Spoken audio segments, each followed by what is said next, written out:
আজকে আমি চিংড়ি মাছ দিয়ে কচু আলুর তরকারি বানাবো।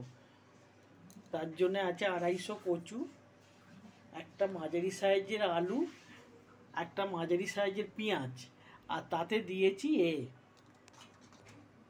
150 চিংড়ি মাছ।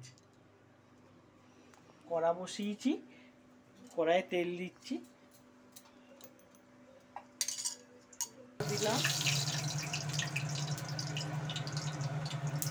শুকনো লঙ্কা, দিলাম গোটা জিরে একটু দিলাম,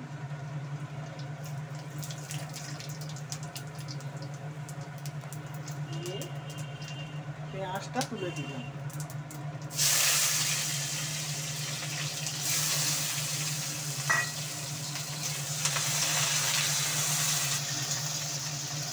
পেঁয়াজটা একটু লাল হয়ে গেলে আলুগুলো তুলে দেবো, কচুগুলো তুলে দেবো।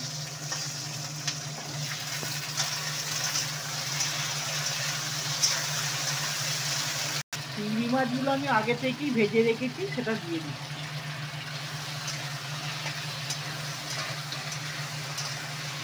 এই হচ্ছে মশলাগুলো। মশলা দিচ্ছি জিরে গুঁড়ো, ধনে গুঁড়ো, নুন, হলুদ, লঙ্কা বাটা, একটুখানি সামান্য সর্ষে বাটা।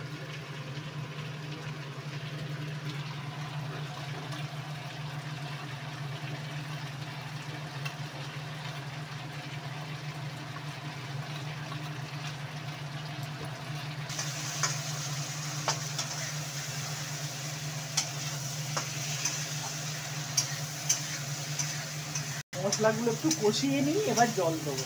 একটু কষিয়ে নিয়ে জলটা দিয়ে দিলাম।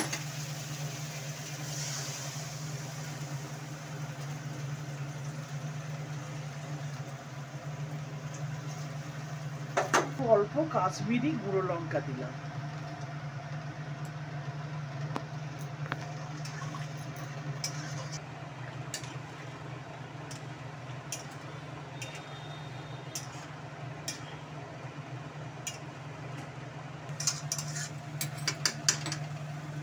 আমার কচু আলু চিংড়ি মাছ দিয়ে হয়ে গেছে, এবার আমি ঢালবো।